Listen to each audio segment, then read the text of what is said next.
Welcome to lesson 5b on Japan and Korea. We're going to finish our lesson today dealing with East Asia by looking at two other kingdoms besides China, that is Japan and Korea, both of which were important during this time frame, neither of which had the same kind of power that China did at the time, but were important as well. And so we need to take a look and see what's going on, especially because European and Japanese and Korean contact was occurring during this time as well. A little bit of a preview for what we're going to talk about in this particular lesson. We're going to talk a little bit about Europeans in Japan, what happened when European trading and exploration got to Japan. A little bit about the emperors, the most powerful emperors, the Tokugawas. We'll talk a little bit about their economics and culture, and then we'll move over to Korea and talk about the Yi kingdoms in Korea. The reading that you're going to do for Japan and Korea is still in chapter 16. You're going to finish that up. One more section, section 3, I believe, which is pages 496 to 500. So a nice little easy reading. And you've got some key terms that I need you to take a look for. I'd like you to look for daimyo, han, eta, shogun, and hermit. Take a look for those particular words, and you'll see those on your lesson assignment. What's going on? Well, if we move away from China and into Japan and Korea, same time frame, 1400 to 1800 or so, we're seeing some of the same themes that are playing out. Obviously, these countries are fairly close, and so it's not surprising that the same kind of things that were happening in China are also happening in Japan and Korea. Much like China, Japan was in crisis and a great deal of chaos at the end of the 1400s. Noble families controlled Japan, and they controlled certain areas of Japan. So everybody kind of had their own little area, and there was no great control at the top end, no powerful emperor. However, we did start at this point to see some powerful figures who tried to unify Japan. We have Oda Nobunaga, we have Toyotomi Hideyoshi, and we have Tokugawa Ieyasu. And if you think these words are easy to pronounce, try that 15 times fast. At the same point, we have Europeans that are starting to come into Japan to trade. They're moving through and trading with China, and they also want to trade with Japan as well. So in the 1500s or so, we're seeing an awful lot of interests that the Europeans have in Japan. And initially, just like in China, the Japanese welcome the trade of the Europeans. But with trade, of course, comes some other issues, and the Europeans like to bring their culture along, and Jesuit missionaries are coming in, Catholic missionaries, to try to convert the Japanese people. And Emperor Hideyoshi prohibits missionaries from coming into Japan in 1587. He's concerned about the loss of the Japanese culture, and so he doesn't allow missionaries to come into the country after 1587. So what's going on during the Tokugawa rule dynasty? Essentially, if you're the ruler, if you're the emperor of Japan, you take on during this time the title of shogun. Some of you may have heard this. This is just another word for the ultimate leader.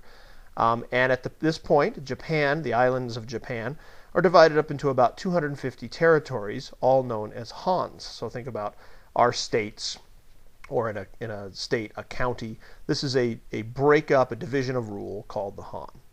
Each of these hans is ruled by a daimyo, who is loyal to the shogun, so a local noble who's loyal to the ultimate ruler, the shogun. And this system lasts a long time. It actually lasts until 1868, so multiple hundreds of years, and is a time known as the Great Peace because there's a system in place. There's not a lot of warring factions going on in Japan at this point. There is, however, a very rigid and strict class system that happens in Japan. This is essentially broken up. You are a member of one of four classes. You are a warrior, okay, and those are considered to be called the samurai during this time frame. You might be a peasant, generally a farmer, an artisan, someone who creates things, or a merchant. So all these individuals, these are the four main classes, and everybody falls into these based on hereditary, how they were born, and what the task that they learn how to do.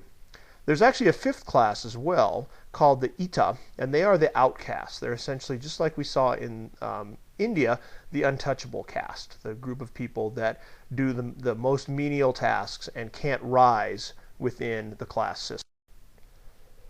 Well, we looked at a little bit about the role of women in China, so let's do the same in Japan. During the Tokugawa era, the role of women becomes more restricted. So while they had significant rights before that, those rights start to get taken away during this time frame.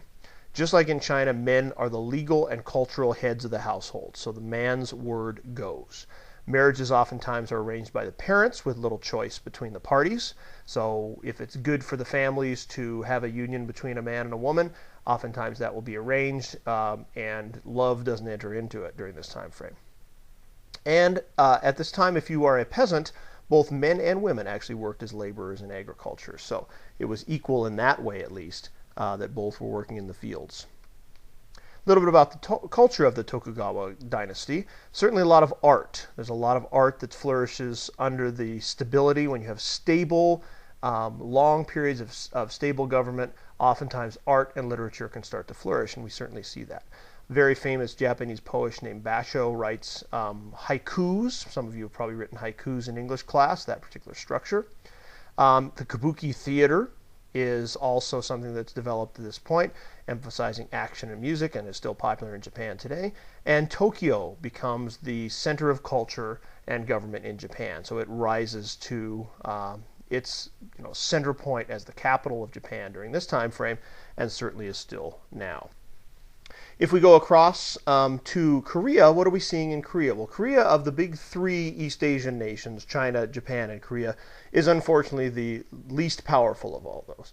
There is a dynasty, though, that comes into Korea called the Yi dynasty, and just as the Tokugawa era is going in China, or excuse me, in Japan, the Yi dynasty is occurring in Korea. The Yi dynasty tries to pattern its culture and its governmental systems after what's going on in China. And Korea is very isolated. They remain closed to the West. So there's very little trade and interaction back and forth between Europe and Korea during this time. And it is not a time, unfortunately, for the Koreans of peace, because Japan and China are repeatedly trying to invade Korea, both for its resources and its human individuals to use as slaves or laborers. So that's a little bit about what's going on in Korea and Japan during this time frame. Take a look at this, go back, make your reading, and then you should be able to do just fine on your assignment 5B in your e-classroom. Thanks a lot, and we'll talk to you next time.